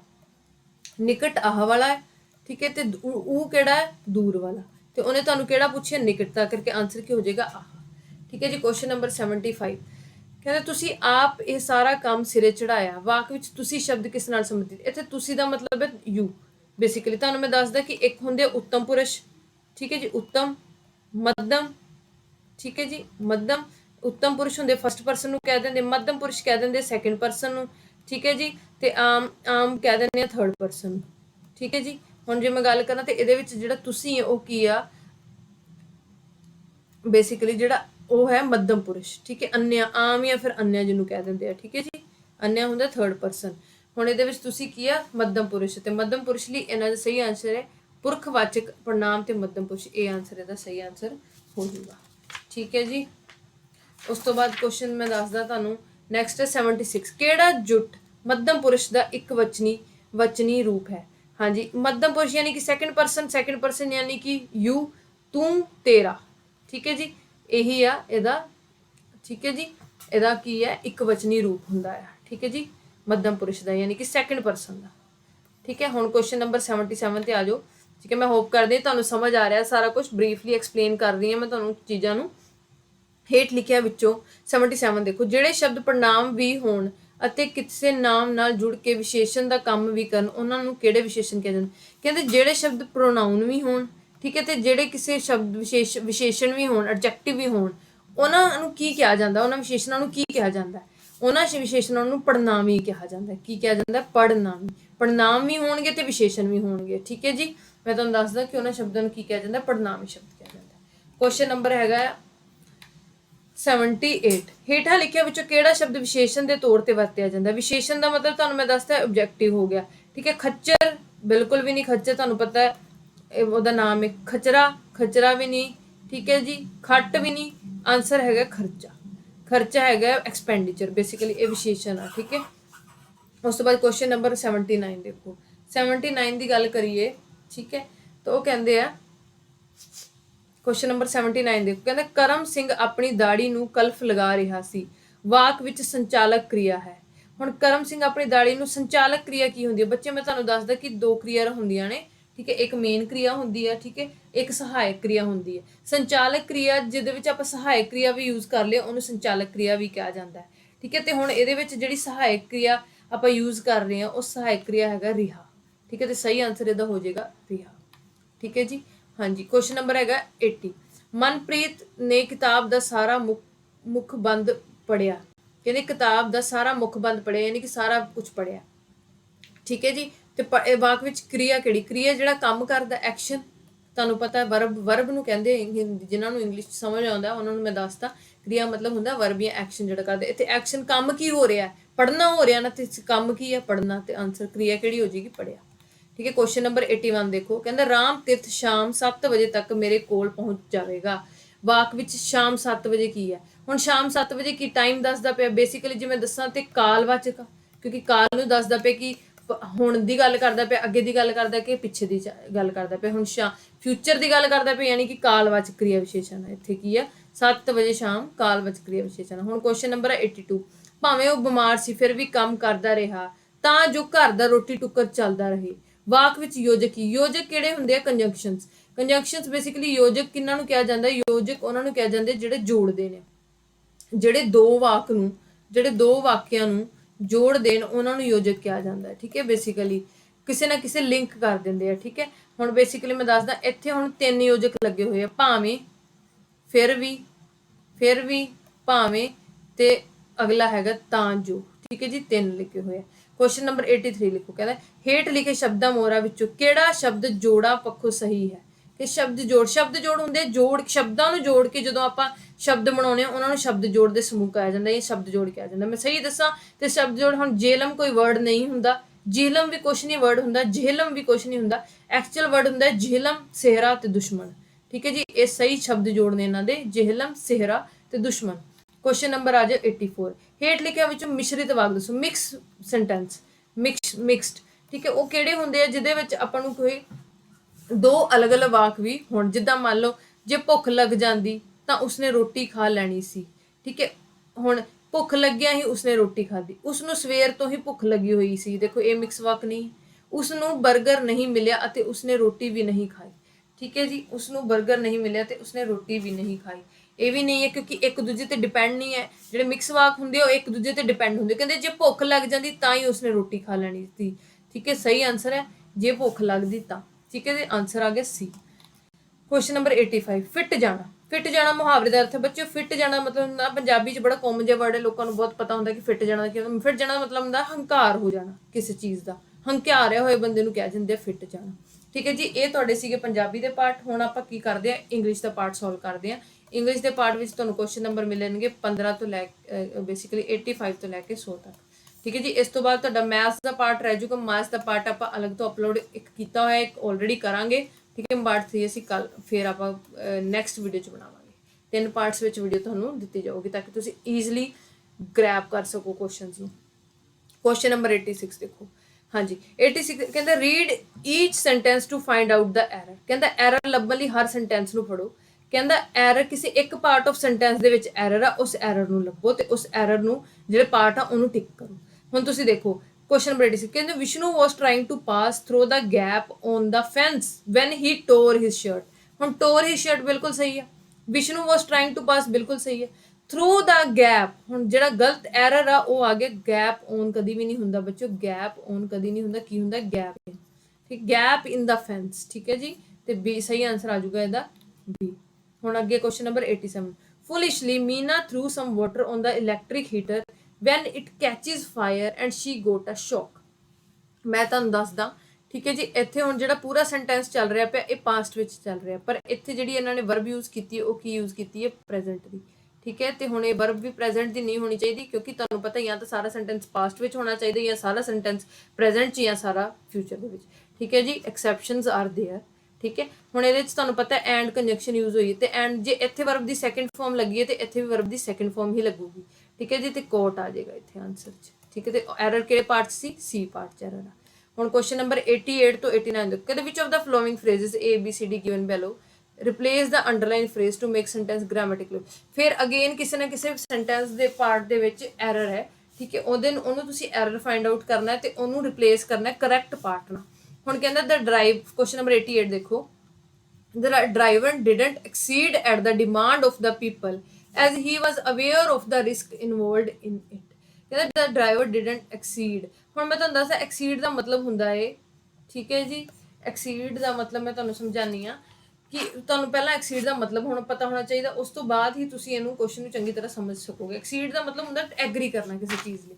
ਠੀਕ ਹੈ, ਜਿੱਦਾਂ ਮੰਨ ਲਓ ਮੰਨ ਲਓ ਕਿਸੇ ਚੀਜ਼ ਲਈ ਐਗਰੀ ਕਰਨਾ ਜਾਂ ਫੇਵਰ ਕਰ ਦੇਣਾ। ਠੀਕ ਹੈ, ਹਾਂਜੀ ਕਿ ਠੀਕ ਹੈ ਮੈਂ ਉਸ ਚੀਜ਼ ਨੂੰ ਐਗਰੀ ਕਰਦਾ। ਠੀਕ ਹੈ, ਦ ਡਰਾਈਵਰ ਡਿਡਨਟ ਐਕਸੀਡ। ਐਕਸੀਡ ਦੇ ਨਾਲ ਜਿਹੜੀ ਪ੍ਰੈਪੋਜੀਸ਼ਨ ਲੱਗਦੀ ਬੱਚੇ ਹਮੇਸ਼ਾ ਟੂ ਲੱਗਦੀ, ਐਕਸੀਡ ਦੇ ਨਾਲ ਕਦੀ ਵੀ ਐਟ ਪ੍ਰੈਪੋਜੀਸ਼ਨ ਨਹੀਂ ਲੱਗੇਗੀ। ਤੇ ਜੇ ਅਸੀਂ ਆਪਸ਼ਨਸ ਦੇਖੀਏ ਤੇ ਐਰਰ ਇੱਥੇ ਵੀ ਕੀ ਆ, ਹਾਂਜੀ ਹਾਂਜੀ ਐਕਸੀਡ ਐਟ ਬਾਈ। ਠੀਕ ਹੈ, ਮੈਂ ਤੁਹਾਨੂੰ ਦੱਸਦਾ ਕਿ ਐਕਸੀਡ ਨਾਲ ਜਿਹੜੀ ਲੱਗਦੀ ਉਹ ਟੂ ਲੱਗਦੀ ਹੈ। ਸਹੀ ਆਨਸਰ ਹੋ ਜਾਏਗਾ the driver didn't exceed to the demand of the people। clear ਹੈ। question number 89 ਦੇਖੋ ਕਿ though his actions were severe criticism he didn't lose his temper। ਹਾਂਜੀ ਮੈਂ ਤੁਹਾਨੂੰ ਦੱਸਦਾ ਕਿ ਉਹਦੇ ਐਕਸ਼ਨਸ ਵਰ ਆ, ਇੱਥੇ ਵਰ ਦੇ ਨਾਲ ਹਮੇਸ਼ਾ ਵਰਬ ਦੀ ਇੱਥੇ ਥਰਡ ਫਾਰਮ ਲੱਗੇਗੀ ਬਟ ਇਹ ਕੀ ਹੈ, ਨਾਊਨ ਆ, ਤੇ ਇੱਥੇ ਤੁਹਾਨੂੰ ਵਰਬ ਦੀ ਥਰਡ ਫਾਰਮ ਚਾਹੀਦੀ ਹੈ, ਯਾਨੀ ਕਿ ਵਰਬ ਦੀ ਥਰਡ ਫਾਰਮ ਕੀ ਹੋ ਜਾਊਗੀ, ਕ੍ਰਿਟਿਸਾਈਜ਼ਡ। ਠੀਕ ਹੈ ਜੀ, ਹੁਣ ਮੈਂ ਦੱਸਦਾ ਇਹਦਾ ਸਹੀ ਆਨਸਰ ਆ ਜਾਏਗਾ ਵਰ ਸਿਵਰਲੀ ਕ੍ਰਿਟਿਸਾਈਜ਼ਡ ਕਿਉਂਕਿ it requires verb note known. ਹਾਂਜੀ ਤੁਸੀਂ ਕਹਿਣਾ ਮੈਮ ਹੈਡ, ਇਹ ਵੀ ਤਾਂ ਆ ਸਕਦਾ ਸੀ ਬੱਚੇ, ਇਹ ਨਹੀਂ ਆ ਸਕਦਾ ਕਿਉਂਕਿ ਜੇ ਇਹ ਆਉਂਦਾ ਫਿਰ ਮੈਂ ਤੁਹਾਨੂੰ ਦੱਸਦੀ ਜਿਹੜਾ second part of the sentence ਹੈ it must be change into had plus would plus verb ਕੀ ਥਰਡ ਫਾਰਮ, ਕਿਉਂਕਿ ਫਿਰ ਉਹ ਇਮੇਜਿਨਰੀ ਸੈਂਟੈਂਸ ਇਹ ਕੰਡੀਸ਼ਨਲ ਸੈਂਟੈਂਸਸ ਬਣ ਜਾਂਦਾ। ਠੀਕ ਹੈ ਜੀ, ਤੇ ਸਹੀ ਐਪਰੋਪ੍ਰੀਏਟ ਆਨਸਰ ਇਹਦਾ ਹੈਗਾ ਵਰ ਸਿਵਰਲੀ ਕ੍ਰਿਟਿਸਾਈਜ਼ਡ। ਠੀਕ ਹੈ, ਹੁਣ ਕੁਐਸਚਨ ਨੰਬਰ ਆ ਜਾਓ 90 ਤੋਂ ਲੈ ਕੇ 91। ਕਹਿੰਦੇ each of the following sentence space ਹੈ ਨਾ has blank space and 4 choices। select the choice you consider most appropriate for the fill in the blank fill ਕਰਨਾ। do you know। ਠੀਕ ਹੈ, do you know ਤੋਂ ਬਾਅਦ ਅੱਗੇ ਕਿ ਹੁਣ do you know ਦਾ ਮਤਲਬ ਹੈਗਾ ਇਹ ਕੀ ਇੰਟਰੋਗੇਟਿਵ ਸੈਂਟੈਂਸਸ ਯਾਨੀ ਕਿ ਕੁਐਸਚਨ ਮਾਰਕ। ਹੁਣ ਇੰਟਰੋਗੇਟਿਵ ਸੈਂਟੈਂਸਸ ਤੁਸੀਂ ਯੂਜ਼ ਕਰਦੇ ਹੋ ਤਾਂ ਫਿਰ ਤੁਹਾਨੂੰ ਪਤਾ ਹੈ ਕਿ ਜਿਹੜੇ ਹੈਲਪਿੰਗ ਵਰਬਸ ਨੇ ਉਹ ਅੱਗੇ ਆ ਜਾਂਦੀਆਂ ਹੁੰਦੀਆਂ ਨੇ। ਠੀਕ ਹੈ, ਉਸ ਤੋਂ ਬਾਅਦ ਸਬਜੈਕਟ ਆਂਦਾ ਹੁੰਦਾ, ਫਿਰ ਉਸ ਤੋਂ ਬਾਅਦ ਜਿਹੜੀ ਹੈ ਨਾ, ਠੀਕ ਹੈ, ਉਸ ਤੋਂ ਬਾਅਦ ਜਿਹੜੀ ਮੇਨ ਵਰਬ ਹੁੰਦੀ ਹੈ, ਉਸ ਤੋਂ ਬਾਅਦ ਇਹ ਇੰਟਰੋਗੇਟਿਵ ਸੈਂਟੈਂਸ ਪਿੱਛੇ ਕੁਐਸਚਨ ਮਾਰਕ। ਠੀਕ ਹੈ, ਉਸ ਤੋਂ ਪਲੱਸ ਆਬਜੈਕਟ। ਠੀਕ ਹੈ, helping verb subject main verb object. ਹੁਣ ਮੈਂ ਤੁਹਾਨੂੰ ਦੱਸਦਾ ਡੂ ਯੂ ਨੋ, ਹੁਣ ਮੈਂ ਤੁਹਾਨੂੰ ਦੱਸਦਾ ਕਿ ਸੀਕੁਐਂਸ ਕੀ ਹੋਣਾ ਚਾਹੀਦਾ, ਕੋਈ ਇੰਟਰੋਗੇਟਿਵ ਵਰਡ, ਇਹ ਹੈਲਪਿੰਗ ਵਰਬ ਹੋ ਗਈ ਸ਼ੀ, ਫਿਰ ਮੇਨ ਵਰਬ ਫਰੋਮ। ਠੀਕ ਹੈ, ਬੀ ਆਨਸਰ ਆ ਜਾਏਗਾ ਇੱਥੇ ਵੇਅਰ ਸ਼ੀ ਫਰੋਮ, ਇਹ ਇੱਥੇ ਇੰਟਰੋਗੇਟਿਵ ਨਹੀਂ ਬਣ ਰਿਹਾ, ਇਹ ਵੀ ਇੰਟਰੋਗੇਟਿਵ ਨਹੀਂ ਹੈਗੇ, ਤੇ ਸਹੀ ਆਨਸਰ ਆ ਜਾਏਗਾ ਤੁਹਾਡਾ ਬੀ। ਹੁਣ ਕੁਐਸਚਨ ਨੰਬਰ ਦਾ ਫੈਮਿਲੀ ਗੇਵ ਫਾਦਰ ਅ 골ਡ watch on the dash of his 5th birthday. On the dash of on the time of his birthday ਕੋਈ ਸੈਂਸ ਨਹੀਂ ਹੈ, ਫੋਲ ਨਹੀਂ ਹੈ। ਮੈਂ ਤੁਹਾਨੂੰ ਦੱਸਦਾ ਕਿ ਕੋਈ ਵੀ ਓਕੇਜ਼ਨ ਹੁੰਦਾ ਆ ਬੇਸਿਕਲੀ ਉਸੇ ਤੇ ਉਹਨਾਂ ਨੇ ਗਿਫਟ ਦਿੱਤਾ ਹੈ। ਬੇਸਿਕਲੀ ਇੱਥੇ ਪ੍ਰੋਪਰ ਵਰਡ ਜਿਹੜਾ ਉਹ ਹੋਗਾ on the occasion of his 50th birthday. ਠੀਕ ਹੈ ਜੀ, ਹੁਣ ਕੁਐਸਚਨ ਨੰਬਰ ਆ ਜਾਓ 92 ਤੋਂ 93। ਜੇ 92 ਤੋਂ 93 ਦੀ ਗੱਲ ਕਰੀਏ ਤਾਂ ਕਰੈਕਟਲੀ ਸਪੈਲਡ ਦੀ ਗੱਲ ਕੀਤੀ ਕਿ ਕਿਹੜਾ ਸਹੀ ਵਰਡ ਆ। ਇਹਨਾਂ ਦੇ ਵਿੱਚੋਂ 92 ਦੇ ਵਿੱਚ ਮੈਸੈਕਰ ਦੇ ਸਪੈਲਿੰਗ ਪੁੱਛੇ ਤੇ ਮੈਂ ਤੁਹਾਨੂੰ ਦੱਸਦਾ ਕਿ ਮੈਸੈਕਰ ਦਾ ਮਤਲਬ ਹੁੰਦਾ ਹੈ ਬਹੁਤ ਲਾਰਜ ਮਾਤਰਾ ਦੇ ਵਿੱਚ ਕੋਈ ਖੂਨ ਖਰਾਬ ਹੋ ਜਾਣਾ ਜਾਂ ਮੋਬ ਦਾ ਹਨਾ ਖਤਮ ਹੋਣਾ, ਮੈਸੈਕਰ ਬੋਲਦੇ ਜਿੱਦਾਂ ਮੰਨ ਲਓ ਜਨੇ ਹਨਾ। ਠੀਕ ਹੈ, ਤੇ ਹੁਣ ਇਹਦੇ ਚ ਆਪਣੇ ਕੋਲ ਜਿਹੜਾ ਸਹੀ ਸਪੈਲ ਆ MASSACRE ਹੈ ਤੇ ਡੀ ਆਂਸਰ ਇਹਦਾ ਸਹੀ ਕਰੈਕਟਲੀ ਸਪੈਲਡ ਹੋ ਜਾਏਗਾ। ਹੁਣ ਕੁਐਸਚਨ ਨੰਬਰ 93 ਦੇਖੋ, ਇਹਦੇ ਚ ਕਰੈਕਟਲੀ ਸਪੈਲਡ ਲੱਭਣਾ ਹੈ ਐਗਜ਼ੈਂਪਲਰੀ, ਐਮਬੈਰਸ, ਐਨਵੀਅਸ, ਐਕਸਲੈਂਸ। ਇਹਨਾਂ ਚੋਂ ਜਿਹੜਾ ਕਰੈਕਟਲੀ ਸਪੈਲ ਹੈ ਉਹ ਹੈਗਾ ਐਨਵੀਅਸ। ਐਨਵੀਅਸ ਦਾ ਮਤਲਬ ਕੀ ਹੁੰਦਾ ਬੱਚਿਓ, ਮੈਂ ਸਾਰਾ ਐਕਸਪਲੇਨ ਕਰਾਂਗੀ ਤੁਹਾਨੂੰ ਕਿ ਦੂਜਿਆਂ ਦੇ ਵਰਡਸ ਕੀ ਹੈ। ਐਨਵੀਅਸ ਦਾ ਮਤਲਬ ਹੁੰਦਾ ਹੈ basically negative feeling of jealous. Basically ਤੁਸੀਂ ਲਿਖ ਸਕਦੇ ਹੋ ਇਹਨੂੰ ਫੀਲਿੰਗ ਹਨਾ, ਫੀਲਿੰਗ ਠੀਕ ਹੈ of desire, feeling of desire of for something that you don't have, something that you don't have, ਜੋ ਤੁਹਾਡੇ ਕੋਲ ਨਹੀਂ ਹੈ ਤੇ ਕਿਸੇ ਹੋਰ ਕੋਲ ਉਹਨੂੰ ਵੇਖ ਕੇ ਤੁਸੀਂ ਜੈਲਸ ਕਰਦੇ ਹੋ ਤਾਂ ਉਹਨੂੰ ਐਨਵੀਅਸ ਕਹਿ ਦਿੰਦੇ ਆ। ਹੁਣ ਐਗਜ਼ੈਂਪਲਰੀ ਐਮਬੈਰਸ ਦੇ ਵਿੱਚ ਬੱਚੇ ਕੀ ਆਣਾ ਸੀਗਾ AMBARRASS ਆਣਾ ਸੀਗਾ। ਐਕਸਲੈਂਸ ਦੇ ਵਿੱਚ XECE ਆਣਾ ਸੀਗਾ। ਠੀਕ ਹੈ ਜੀ, ਤੇ ਐਗਜ਼ੈਂਪਲਰੀ ਦੇ ਵਿੱਚ ਇੱਥੇ E ਨਹੀਂ ਸੀ ਆਉਣਾ, ਪ੍ਰੋਪਰ PLARY ਆਣਾ ਸੀ। ਠੀਕ ਹੈ, ਤੇ ਸਹੀ ਆਨਸਰ ਆ ਗਿਆ ਐਨਵੀਅਸ। ਹੁਣ ਅੱਗੇ ਆ ਜਾਓ ਕੁਐਸਚਨ, ਉਹ ਕਹਿੰਦੇ select the word identical to the pair. ਹੁਣ ਕਹਿੰਦੇ ਜੋ ਰਿਲੇਸ਼ਨ ਇਹਨਾਂ ਦੋਨਾਂ ਦੇ ਵਿੱਚ ਹੈ ਉਹੀ ਰਿਲੇਸ਼ਨ ਇਹਨਾਂ ਦੋਨਾਂ ਦੇ ਵਿੱਚ। ਮੈਂ ਤੁਹਾਨੂੰ ਦੱਸਦਾ ਜੈਨੂਇਨ ਦਾ ਮਤਲਬ ਹੁੰਦਾ ਸਿੰਪਲ, ਰੀਅਲ, ਐਕਚੁਅਲ। ਠੀਕ ਹੈ ਜੀ, ਔਰ ਸਟਿਮੂਲੇਟਿਡ ਦਾ ਮਤਲਬ ਹੁੰਦਾ ਨੋਟ ਐਕਚੁਅਲ, ਯਾਨੀ ਕਿ ਪ੍ਰੀਟੈਂਡ ਕੀਤਾ ਹੋਇਆ। ਠੀਕ ਹੈ, ਜਿੱਦਾਂ ਮੰਨ ਲਓ ਕੋਈ ਵਰਚੁਅਲੀ ਕੁਝ ਕੀਤਾ ਹੋਇਆ, ਆਰਟੀਫੀਸ਼ੀਅਲੀ। ਠੀਕ ਹੈ, ਤੇ ਇਹ ਦੋਨੋਂ ਕੀ ਨੇ, ਐਂਟੋਨੀਅਮਸ ਨੇ। ਠੀਕ ਹੈ, ਇਹ ਦੋਨੋਂ ਕੀ ਜੈਨੂਇਨ ਤੇ ਸਟਿਮੂਲੇਟਿਡ ਕੀ ਨੇ, ਐਂਟੋਨੀਅਮ। ਇਸੇ ਕਰਕੇ ਅਨਅਫੈਕਟਿਡ ਦਾ ਵੀ ਤੁਸੀਂ ਕੀ ਲੱਭਣਾ ਇੱਥੇ, ਐਂਟੋਨੀਅਮ ਹੀ ਲੱਭਣਾ। ਮੈਂ ਤੁਹਾਨੂੰ ਦੱਸਦਾ ਕਿ ਅਨਅਫੈਕਟਿਡ ਦਾ ਮਤਲਬ ਹੁੰਦਾ ਹੈਗਾ, ਐਂਟੋਨੀਅਮ ਹੁੰਦਾ ਅਫੈਕਟਿਡ। ਠੀਕ ਹੈ, ਤੇ ਇਹਦੇ ਚ ਜਿਹੜਾ ਪ੍ਰੋਪਰ ਵਰਡ ਐਕਸਪਲੇਨ ਕਰ ਰਿਹਾ ਉਹ ਹੁੰਦਾ ਬੰਬਾਸਟਿਕ। ਬੰਬਾਸਟਿਕ ਦਾ ਮਤਲਬ ਹੁੰਦਾ ਬੇਸਿਕਲੀ ਬੰਬਾਸਟਿਕ ਦਾ ਮਤਲਬ ਹੁੰਦਾ ਬਲਸਟਰਿੰਗ। ਬੰਬਾਸਟਿਕ ਵਰਡ ਬੜਾ ਵਧੀਆ ਵਰਡ ਹੈ, ਬਲਸਟਰਿੰਗ ਕਰਨਾ। ਠੀਕ ਹੈ, ਅਫੈਕਟਿਡ ਹੋਣਾ ਕਿਸੇ ਚੀਜ਼ ਤੋਂ, ਇੱਕਦਮ ਆਪਾਂ ਇਫੈਕਟ ਹੋ ਕੇ ਕਿਸੇ ਚੀਜ਼ ਤੋਂ ਰਿਐਕਟ ਕਰਦੇ ਨੇ, ਦੈਟ ਇਜ਼ ਬੰਬਾਸਟਿਕ। ਇੱਕ ਹੁੰਦਾ ਬੇਸਿਕਲੀ ਐਵੇਂ ਸਮਝ ਲਓ ਅਨਅਫੈਕਟਿਡ ਮਤਲਬ ਕਿਸੇ ਚੀਜ਼ ਤੇ ਕੋਈ ਰਿਐਕਸ਼ਨ ਹੀ ਨਾ ਦੇਣਾ, ਤੇ ਬੰਬਾਸਟਿਕ ਮਤਲਬ ਕਿਸੇ ਨਾ ਕਿਸੇ ਚੀਜ਼ ਤੇ ਇੱਕੋਦਮ ਰਿਐਕਟ ਕਰ ਦੇਣਾ, ਤਾਂ ਅਪੋਜ਼ਿਟ ਹੋ ਗਏ। ਠੀਕ ਹੈ, ਤੇ ਉਸ ਤੋਂ ਬਾਅਦ ਬੇਸਿਕਲੀ ਤਾਂ ਅਨਅਫੈਕਟਿਡ ਦਾ ਮਤਲਬ ਕੀ ਹੋ ਜਾਏਗਾ, ਜਿਵੇਂ ਬੇਸਿਕਲੀ ਸਿੰਪਲ ਹੋ ਗਿਆ, ਰਿਸਟ੍ਰੇਨਡ ਹਨਾ, ਅਨਅਫੈਕਟਿਡ। ਕਲੀਅਰ ਹੈ, ਹਾਈ ਸਾਊਂਡਿੰਗ ਹੋ ਗਿਆ, ਬੰਬਾਸਟਿਕ ਦਾ ਮਤਲਬ ਹਾਈ ਸਾਊਂਡਿੰਗ ਹੋ ਗਿਆ, ਬਲਸਟਰਿੰਗ ਹੋ ਗਿਆ, ਬੈਥਰਿੰਗ ਹੋ ਗਿਆ, ਇਹ ਸਾਰੇ ਸਿਨੋਨਿਮਸ ਨੇ। ਠੀਕ ਹੈ, ਤੇ ਇੱਥੇ ਤੁਹਾਨੂੰ ਐਂਟੋਨੀਅਮ ਪੁੱਛਿਆ ਸੀ, ਅਨਅਫੈਕਟਿਡ ਦਾ ਐਂਟੋਨੀਅਮ ਹੈਗਾ ਬੰਬਾਸਟਿਕ। ਹੁਣ ਅੱਗੇ ਆ ਗਿਆ actor is to stage then dash is to rostrum. Actor ਜਿੱਦਾਂ ਸਟੇਜ ਤੇ ਕੰਮ ਕਰਦਾ ਉਵੇਂ ਰੋਸਟਰਮ ਦਾ ਮਤਲਬ ਹੁੰਦਾ, ਰੋਸਟਰਮ ਇੱਕ ਸਟੇਜ ਹੁੰਦਾ ਹੈ, stage for public speaking, public speeches, for delivering public speeches, ਯਾਨੀ ਕਿ ਸਟੇਜ ਤੇ ਜਾ ਕੇ ਜੇ ਪਬਲਿਕ ਦੇ ਸਾਹਮਣੇ ਬੋਲਣਾ ਉਹਨੂੰ ਉਹ ਸਟੇਜ ਨੂੰ ਰੋਸਟਰਮ ਕਹਿੰਦੇ ਆ। ਤੇ ਇੱਥੇ ਕੌਣ, ਓਰੇਟਰ ਹੁੰਦਾ ਜਿਹੜਾ ਸਪੀਚ ਦਿੰਦੇ ਆ। ਤੇ basically orator is a place where ਹਨਾ, basically orator is a person ਹਨਾ, where he basically rostrum a place where orator can give his speech। ठीक है जी, sorry for the interruption है ना। orator is a place, basically rostrum is a place where orator give his speech, ਤੇ answer ਆ ਜਾਏਗਾ ਤੁਹਾਡਾ orator। ਹੁਣ question number 96 ਤੋਂ 97 ਦੇਖੋ ਬੱਚੇ, ਉਹਨਾਂ ਨੇ ਕੀ ਕਿਹਾ ਹੈ, ਕਹਿੰਦੇ ਕਿ ਕੁਝ ਪਾਰਟ ਅੰਡਰਲਾਈਨ ਹੈ, ਉਹ ਅੰਡਰਲਾਈਨ ਪਾਰਟ ਦਾ ਤੁਸੀਂ ਕੀ ਕਰਨਾ, ਨੀਅਰੈਸਟ ਮੀਨਿੰਗ ਲੱਭ ਕੇ ਉਹਨੂੰ ਰਿਪਲੇਸ ਕਰਨਾ ਹੈ। ਠੀਕ ਹੈ ਜੀ, ਹੁਣ in spite of the best effort, question number 96 ਕਰ ਰਹੇ ਹਾਂ ਆਪਾਂ। In spite of the best effort the officer could not redeem his prestige. ਕਹਿੰਦੇ ਇੰਨੇ ਐਫਰਟ ਕਰਨ ਤੋਂ ਬਾਅਦ ਵੀ ਆਫਿਸਰ ਆਪਣੀ ਇਮੇਜ ਨੂੰ ਰਿਡੀਮ ਨਹੀਂ, ਆਪਣੀ ਪ੍ਰੈਸਟੀਜ, ਆਪਣੇ ਸਨਮਾਨ ਨੂੰ ਰਿਡੀਮ ਨਹੀਂ ਕਰ ਪਾਇਆ। ਰਿਡੀਮ ਮਤਲਬ ਇੱਥੇ ਕੀ ਹੋ ਗਿਆ, ਰਿਕਵਰ ਕਰਨਾ। ਤੇ ਸਹੀ ਆਨਸਰ ਆ ਗਿਆ ਇਹਦਾ ਰਿਕਵਰ, ਕਿਉਂਕਿ ਰਿਡੀਮ ਦਾ ਮਤਲਬ ਹੀ ਕੀ ਹੁੰਦਾ, ਬੇਸਿਕਲੀ ਰੀਗੇਨ ਕਰਨਾ ਕਿਸੇ ਚੀਜ਼ ਨੂੰ, ਯਾਨੀ ਕਿ ਰੀਗੇਨ ਯਾਨੀ ਕਿਸੇ ਚੀਜ਼ ਨੂੰ ਰੀਅਚੀਵ ਕਰਨਾ, ਫਿਰ ਰਿਕਵਰ ਕਰਨਾ। ਇਹਦਾ ਆਨਸਰ ਆ ਜਾਏਗਾ ਐਕਸਟੈਂਡ, ਫੁਲਫਿਲ ਤੇ ਰੇਜ਼ ਇਹ ਐਪਰੋਪ੍ਰੀਏਟ ਵਰਡ ਨਹੀਂ ਹੈ। ਅਗਲਾ ਕੁਐਸਚਨ ਆਂਦਾ 97, there is abundant supply of water for crops। abundant ਦਾ ਮਤਲਬ ਹੁੰਦਾ ਬਹੁਤ ਜ਼ਿਆਦਾ ਮਾਤਰਾ ਦੇ ਵਿੱਚ। ਠੀਕ ਹੈ, ਯਾਨੀ ਕਿ ਬਹੁਤ ਜ਼ਿਆਦਾ ਮਾਤਰਾ ਦੇ ਵਿੱਚ। ਠੀਕ ਹੈ, ਹੁਣ abundant ਦਾ ਸਿਨੋਨਿਮ ਦੇਖੋ ਤੁਸੀਂ, ਹੁਣ ਕੰਸੀਡਰੇਬਲ ਨਹੀਂ ਹੈ ਤੁਹਾਨੂੰ ਪਤਾ ਹੈ, ਐਡਿਕੁਏਟ ਹੁੰਦਾ ਐਨਫ, ਉਹਨਾਂ ਕੀ, ਸਫੀਸ਼ੀਐਂਟ ਹੁੰਦਾ ਲੋੜਮੰਦ। ਠੀਕ ਹੈ, ਪਰ ਇੱਥੇ ਤਾਂ ਬਹੁਤ ਜ਼ਿਆਦਾ, ਤੇ ਸਹੀ ਆਨਸਰ ਆ ਜਾਏਗਾ ਪਲੈਂਟੀਫੁਲ, ਕਿਉਂਕਿ ਪਲੈਂਟੀਫੁਲ ਦਾ ਮਤਲਬ ਹੁੰਦਾ ਬੱਚੇ ਐਂਪਲ ਅਮਾਉਂਟ ਚ। ਐਂਪਲ ਵਰਡ ਵੀ ਇਹਦਾ ਸਿਨੋਨਿਮ ਹੈ, ਐਂਪਲ ਹੋ ਗਿਆ, ਪਲੈਂਟੀਫੁਲ ਹੋ ਗਿਆ। ਠੀਕ ਹੈ, ਸਾਰੇ abundant ਦੇ है ना, ਕੋਪੀਅਸ ਹੋ ਗਿਆ। ਠੀਕ ਹੈ, ਬਹੁਤ ਜ਼ਿਆਦਾ ਮਾਤਰਾ ਵਿੱਚ, ਤੇ ਇਹਦੇ ਵਿੱਚ ਪਲੈਂਟੀਫੁਲ ਦਾ ਸਹੀ ਆਨਸਰ ਹੋ ਜਾਏਗਾ। ਹੁਣ ਕੁਐਸਚਨ ਨੰਬਰ ਆਉਣੇ 98 ਤੇ ठीक है। 98 ਤੋਂ 99 क्वेश्चन कहते which of choose the one which conveys the meaning of the idiom phrases ਲੱਭਣੇ ਆ ਤੁਸੀਂ। ਹੁਣ question on the spur of the movement, on the spur the movement ਹੁੰਦਾ मतलब कि इंपल्सिव, बिल्कुल नाल दी नाल रिएक्ट कर देना, ठीक है, बिना कुछ सोचे समझे। तो ਇਹਦਾ सही ਇਹਦਾ ਕੀ ईडीएम ਦਾ मतलब होएगा एट वंस और without any kind of deliberation, बिना कुछ कीते रिएक्ट करना। ओपन टू ब्लेम बिल्कुल नहीं है, ठीक है, ਤੁਹਾਨੂੰ ਮੈਂ ਦੱਸਦਾ स्पर ऑफ द मूवमेंट ਹੁੰਦਾ ਹੈ इंपल्सिव एक्शन, ਤੇ ਅਕੋਰਡਿੰਗ ਇਹ ਵੀ ਗਲਤ ਹੈ, ਤੇ ਸਹੀ ਆਨਸਰ ਆ ਗਿਆ ए। ਹੁਣ क्वेश्चन नंबर ਆ ਗਿਆ 99, ਕਹਿੰਦੇ to snap one's finger at, मतलब किसी ਨੂੰ ਆਪਾਂ ਸਨੈਪ ਕਿਸੇ ਵੱਲ ਉਂਗਲ ਕਰਨੀ ਬੇਸਿਕਲੀ। ਤਾਂ ਉਂਗਲ ਆਪਾਂ ਕਦੋਂ ਕਰਦੇ, ਜਦੋਂ ਆਪਾਂ ਕਿਸੇ ਨੂੰ ਚੈਲੰਜ ਕਰਦੇ ਹਾਂ। ਤਾਂ basically to give the challenge ਦਾ ਮਤਲਬ ਹੁੰਦਾ ਹੈ to snap one's finger at. Clear ਹੈ। ਹੁਣ ਕੁਐਸਚਨ ਨੰਬਰ 100 ਦੇਖੋ, ਕਹਿੰਦੇ choose the word which is opposite in the meaning in the given word. ਹੁਣ ਆ ਜਾਓ ਇਹਦਾ ਅਪੋਜ਼ਿਟ ਲੱਭਣਾ। ਕਨਫੈਸ, ਕਨਫੈਸ ਦਾ ਮਤਲਬ ਕੀ ਹੁੰਦਾ ਬੇਸਿਕਲੀ? ਕਨਫੈਸ ਦਾ ਮਤਲਬ ਹੁੰਦਾ ਅਸੈਪਟ, ਬੇਸਿਕਲੀ ਕਿਸੇ ਚੀਜ਼ ਨੂੰ ਅਸੈਪਟ ਐਡਮਿਟ ਕਰ ਲੈਣਾ, ਠੀਕ ਹੈ, ਐਡਮਿਟ ਕਰ ਲੈਣਾ ਬਿਨਾ ਕੁਝ ਕਹੇ, ठीक है। ਇੱਥੇ ਐਕਸਪਲੇਨ ਕਰ ਦਿੰਦੇ ਥੋੜਾ ਜਿਹਾ ਆਪਾਂ। ਕਨਸੈਪਟ ਕਨਫੈਸ ਦਾ ਮਤਲਬ ਹੁੰਦਾ admit something without saying anything, something without saying anything, ਠੀਕ ਹੈ ਜੀ। ਹੁਣ ਦੇਖੋ, ਹੁਣ ਇਹਦਾ ਉਹਨੇ ਅਪੋਜ਼ਿਟ ਪੁੱਛਿਆ, ਤੇ ਇੱਥੇ ਆਪਾਂ ਨੂੰ ਉਹ ਵਰਡ ਚਾਹੀਦਾ ਜਿਹੜਾ ਇਸ ਚੀਜ਼ ਨੂੰ ਐਡਮਿਟ ਨਾ ਕਰੇ, ਜੋ ਇਸ ਚੀਜ਼ ਨੂੰ ਐਡਮਿਟ ਕਰੇ ਬਹੁਤ ਕੁਝ ਕਹੇ ਨਾਲ, ਠੀਕ ਹੈ। ਤੇ ਹੁਣ ਇਹਦੇ ਵਿੱਚ ਮੈਂ ਤੁਹਾਨੂੰ ਦੱਸਦੀ, ਜਿਹੜਾ ਗ੍ਰਾਂਟ ਹੁੰਦਾ, ਗ੍ਰਾਂਟ ਦਾ ਮਤਲਬ ਹੁੰਦਾ ਬੇਸਿਕਲੀ एक्सेप्ट करना, ठीक है, बिना कुछ कहे। तो ये सैनोनियम हो गया कन्फेस का, ये गलत है, ठीक है जी। एक्नॉलेज का मतलब भी होंगे बेसिकली एक्सेप्ट करना या ग्रांट करना, ठीक है। तो ये भी की है मतलब कन्फेस करने के अकॉर्डिंग दे रेलीवेंस वर्ड है, यानी कि सैनोनियम ही है, तो ये नहीं हो सकता। हुण कंसील का मतलब होंगे बच्चों इतने हाइड करना किसी चीज़ में, ठीक है, नहीं हाँ जी, हाइड करके रखना किसी चीज़ को। ਇਹਦਾ ਜਿਹੜਾ एंटोनियम होएगा वो होएगा रिवील, ठीक है जी। यानी रिवील ਹੁੰਦਾ ਕਿਸੇ ਚੀਜ਼ ਨੂੰ ਖੁੱਲੇ ਸਰਿਆਮ ਦੱਸ ਦੇਣਾ, ਤੇ ਕੰਸੀਲ ਹੁੰਦਾ ਹਾਈਡ ਕਰਕੇ ਰੱਖਣਾ।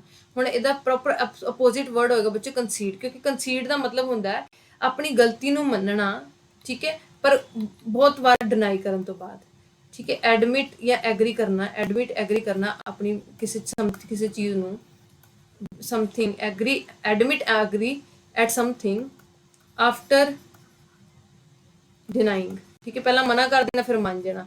हम पहला मना कर देना मान जाना, तो कन्फेस का मतलब सीधा ही मान जाना, तो इट मीनस दोनों की हो गए अपोजिट हो गए। तो ये सी बच्चों तुहाडे 100 क्वेश्चनस, ठीक है, एक्साइज इंस्पैक्टर दे, ठीक है जी। आप ये पूरा पेपर सॉल्व किया, अपना हुण मैथ का पोर्शन रह गया, ठीक है जी, वो पार्ट 3 विच सॉल्व होगा, ठीक है। कीप वॉचिंग द वीडियोस बच्चे, I hope you are liking the videos. Please comment and subscribe the video if you really like it. And अगे जो भी तुहाडा रिक्वायरमेंट है, तुसीं जो भी पोर्शन मेरे तो पढ़ना चाहते हो, ਤੁਸੀਂ ਬੱਚਿਓ ਸਾਨੂੰ ਕੰਟੈਕਟ ਕਰ ਸਕਦੇ, ਜਾਂ ਫਿਰ ਤੁਸੀਂ ਕਮੈਂਟ ਬਾਕਸ 'ਚ ਦੱਸ ਸਕਦੇ ਹੋ ਕਿ ਇਹ ਸਬਜੈਕਟ 'ਚ ਤੁਹਾਨੂੰ ਰਿਕੁਆਇਰਡ ਹੈ ਵੀਡੀਓਜ਼, ਠੀਕ ਹੈ ਜੀ। ਮੈਂ ਹੋਪ ਕਰਦੀ ਤੁਹਾਨੂੰ ਵੀਡੀਓ ਪਸੰਦ ਆਈ ਹੋਣੀ ਹੈ ਬੱਚੇ। ਇਸ ਕਰਕੇ ਤੁਸੀਂ ਜੇ ਆਨਲਾਈਨ ਆਫਲਾਈਨ ਕਲਾਸ ਲੈਣੀ ਆ ਤਾਂ ਤੁਸੀਂ ਸਾਡੇ ਕੰਟੈਕਟ ਕਰ ਸਕਦੇ ਹੋ, ਕੰਟੈਕਟ ਨੰਬਰ 8283867867 ਤੇ, ਠੀਕ ਹੈ ਜੀ। Very good luck, best of luck, thank you so much.